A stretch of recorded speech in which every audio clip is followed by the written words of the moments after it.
Hello and welcome back to my November Donald Trump vs. Kamala Harris election prediction. And I know it's been a while, but don't worry, I'm back, and I'm back to making these predictions in the days leading up to the election. So by the end of this video, you're gonna know exactly who I think will win the election and why I think they will win.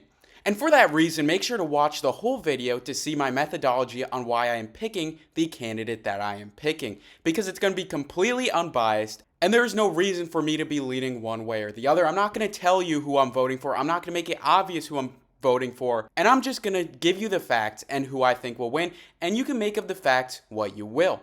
So if you want more unbiased election predictions, make sure to like and subscribe, because I'm going to make more of these going into 2026, going into 2028, so on and so forth.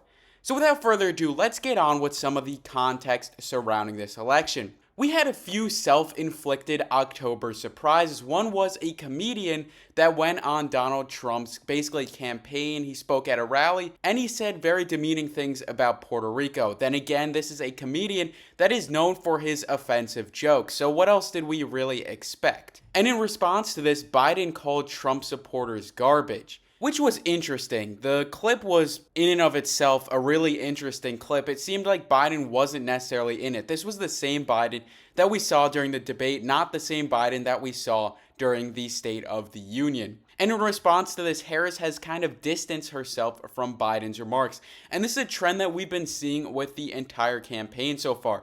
Harris is trying to campaign on Biden's policies while saying that she is not Biden, because Biden is not this popular figure. Remember 2016 when Clinton said that Trump supporters were deplorable, so on and so forth. That might have single-handedly lost her the election, so people are comparing this to that event. And we can see that Harris is trying to be popular herself, despite Biden's unpopularity. Of course, she's trying to be popular. Who wouldn't want to be popular, especially in politics? But her favorability has kind of dipped down from its peak. She had this honeymoon period where she was just becoming the nominee. Many people loved her, mostly Democrats, but a lot of people loved her, getting her favorability above unfavorability, and then it kind of dipped back down. And now she has a net unfavorability. And we've seen this response to her favorability. We've seen this unfavorability basically translate into polling.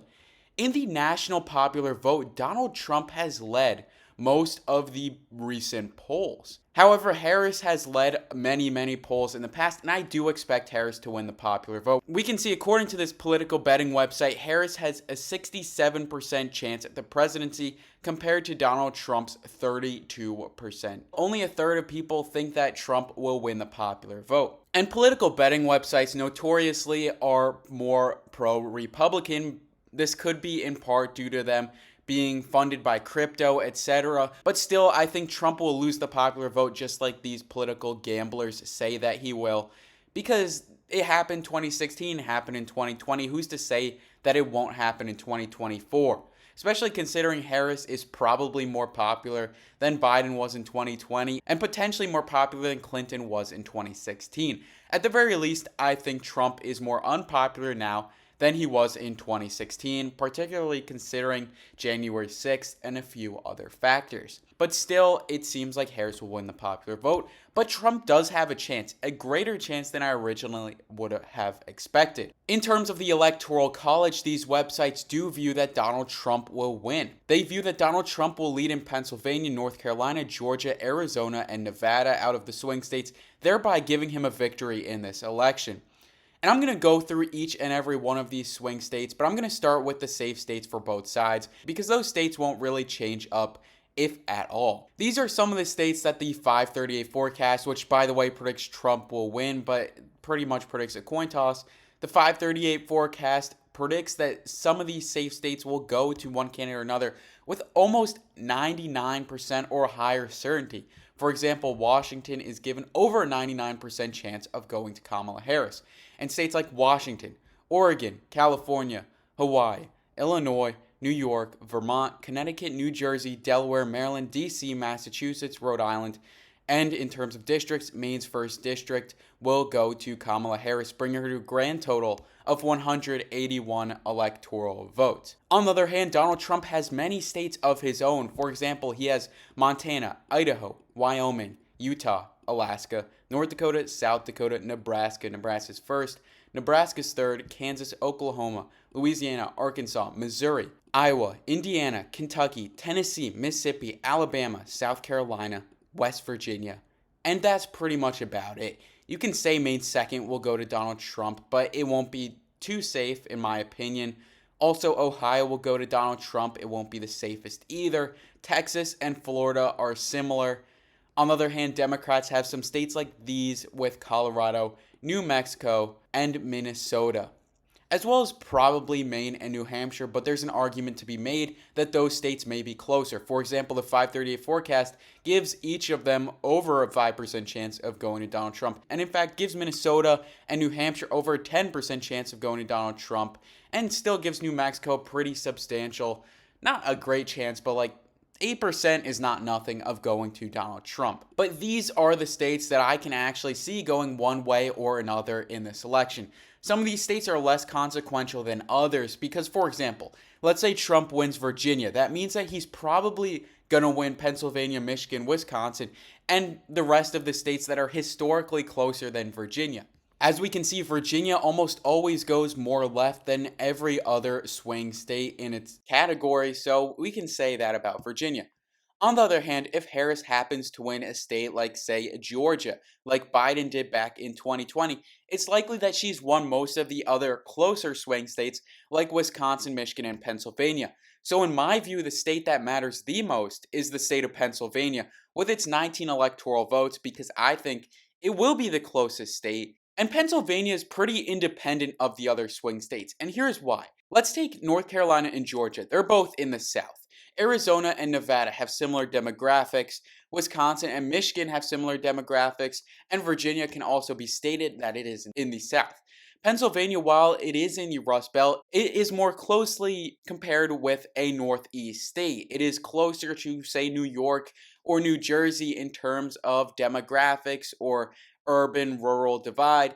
But it does have some regions, for example, Western Pennsylvania, that are more closely aligned with the Rust Belt. Like, for example, Western Pennsylvania will vote more similarly to Ohio than Eastern Pennsylvania, which will vote more similarly to New York and New Jersey. So Pennsylvania is a very independent state, which may lead to it almost single-handedly deciding this election. So I'll leave that to the end, and these other states are still important with a combined 107 minus 19 electoral votes. So if you're quick at math, 88 electoral votes are decided other than just the Pennsylvania electoral votes in terms of swing states. But we're going to start with the least close swing states in my opinion and head over to the closest, starting with Virginia. So Virginia is an interesting state, like I said before. It is a state that traditionally goes to Democrats. And it was a swing state as recently as 2012, but since then it has gone more and more towards Democrats. However, with Glenn Youngkin, a Republican, being elected governor, as well as numerous trends, for example, state legislature, etc., having significant Republican boosts, we can see that Virginia is a closer state than we once thought. In terms of polling, Harris maintains a solid 7% lead over Donald Trump. But there are some outlier polls. In fact, this poll was sponsored by Republicans, but still there are some outlier polls that put Virginia in contention. So while it is almost certainly going to Harris, there is still a chance that we must cover that it will go to Donald Trump. And I think it's similar to maybe a 15-20% chance that it goes to Trump, but it will likely go to Kamala Harris, bringing her 6 electoral votes above Donald Trump. And now we have our next least close state. And this state will likely be the state of Arizona. So I was deciding between Arizona and Georgia, and there is pretty much one reason why I chose Arizona. It is because of immigration. Immigration is the Republicans' strongest issue, and it is most closely impacting Arizona out of the swing states. It is one reason Texas isn't closer than it is. It is one reason Florida isn't closer than it is, and it is one reason New Mexico isn't a slam dunk for Kamala Harris. Immigration is a huge concern in the state of Arizona, leading to many voters voting Republican. In fact, Harris's plan on immigration is pretty similar to Trump's plan on immigration, in my opinion. Even though Trump's plan on immigration at one point was considered taboo, it seems like both candidates are more so choosing a clamp down on immigration in this upcoming election. And as voters usually attribute that to Trump rather than Harris because it was pretty much originally Trump's policy. Arizona will likely go to the Republican Party. And I think it'll go to Donald Trump by maybe upwards of 3 to 4%. This election is obviously going to be very close, even in the states that I don't think will be the closest swing states. For example, Virginia, I don't think that will be far away for Donald Trump. I think maybe it'll be decided by 5%. But I think Arizona will be decided by maybe 3% towards Donald Trump. And the polls do back this up, with Donald Trump leading by upwards of 5% and as little as 1%, according to this one poll. But we can see a trend is that Donald Trump leads with almost every poll. And it does seem like he will win the state of Arizona. But at this point, every one of these states will be considered practically toss ups. That is how close this election is. And that's why this election may be fun to watch for many people, and probably why you're watching my video right now. The next state that I will cover is the state of Georgia. Georgia is in the South. We can see that Georgia did vote Democrat back in 2020, but in almost every election preceding the 2020 election, Georgia went Republican in terms of like the modern political post-Reagan era. Georgia going Democrat didn't really surprise me, but it probably won't happen again. It was probably Biden's biggest victory, the flip of the state of Georgia, either that or Arizona, and I don't think Harris can do the same. Georgia was strongly affected by hurricanes, and Trump is attributed with a stronger response to the hurricane. While Harris was going on the quote, Call Her Daddy podcast, Trump was actually in Georgia raising awareness, which I think will actually flip some voters towards Donald Trump. So while it won't go to Trump significantly, it will tilt towards Trump. And like Arizona, the polls are actually backing me up on this one, with Trump leading by about 2 percentage points in most polls. And I think it'll be about 1.5, 2 percentage points, because we do have to consider Democrats have been doing really well in the state recently. But I think it'll still go to Donald Trump by 1 to 2% due to the hurricane and just trends. It's rare for Georgia to go to Democrats, especially on governor slash presidential elections. And also, the betting markets say that it has a 72% chance of going to Donald Trump. So it likely goes to Trump. Now, Trump has taken a pretty significant 21 electoral vote lead. I know that's not the biggest lead, but with 67 remaining, Harris needs to win about 2/3 of these remaining electoral votes to win this election. And can she do it? Well, we'll start with the state of North Carolina. North Carolina is one of the few swing states that went to Donald Trump back in 2020, as well as one of the many swing states that went to Trump back in 2016. While unpopular gubernatorial candidate Mark Robinson, who, bonus prediction, is almost certainly going to lose the governor election, is likely bringing Trump down, he likely is not bringing Trump down to the point that Trump will lose the state of North Carolina. Trump will likely win North Carolina like trends have predicted. Moreover, polls have predicted a similar story. Look, Trump is leading by +4 in the recent poll by Atlas. He's leading by +1 in some other polls, and Harris, out of all of these polls, is only leading by +1 in the ones where she even is leading, and Trump is leading in significantly more polls. So I do think Trump will win the state of North Carolina. Additionally, betting markets agree with this view, with Trump having a 69% chance at winning the state. So now with 4 swing states remaining and 1 swing district, which I'll just cover it right now, it will likely go to Kamala Harris. Nebraska second, though it is represented by a Republican. Donald Trump has frequently gone after this Republican, Don Bacon, called him a rhino, etc. And this is an urban area anyway, so urban areas usually vote Democrat. I do view it will go to Harris just like it went to Biden back in 2020 by 6 points. But in any case, There are 4 swing states remaining, and Trump only needs 8 electoral votes to win this election. So even though Nevada can't really bring Trump over the line like these other 3 states can, it still is important because there are some maps where Nevada plays a crucial role. I'm going to cover Nevada right now. Immigration in Nevada is not as much of a concern as it is in Arizona, but it's still a concern. Moreover, Republicans from California have moved to Nevada, but I don't know if it's in big enough numbers for it to actually have much of an effect on this election. But one thing that does have an effect on this election is strong bipartisan support for abortion. We've seen in the past election, Donald Trump has really changed his stance on abortion to more so appeal to more voters. Instead of saying that abortion should be illegal, he thinks that it should be taken to the states, and the states should decide whether or not abortion should be legal. And this view has resonated with some states like Georgia and Arizona, etc., where they view that the states should actually decide this issue. And for example, Kansas, even though they voted pro abortion on their referendum, they are still voting for Donald Trump. So I don't know if abortion will really matter as much as some people think it will because Donald Trump's policy has moderated in the past years. Nevada also didn't have much of a change between 2016 and 2020, maintaining a Biden plus 2.4 lead from a Hillary plus 2.4 lead. It was one of the few states that did not swing to the left between 2016 and 2020, and I think it will actually swing to the right in 2024. This is a change from my last prediction, which I know was a long time ago, where I'm pretty sure I said that Nevada was going to Kamala Harris. Now I think it will go to Donald Trump. The polls are having similar stories. The union support in Nevada is not really going to translate to enough votes where Donald Trump will actually lose the election in Nevada. And in fact, his policy on no tax on tips might actually help him get some of the hospitality industry on his side, giving him the state of Nevada.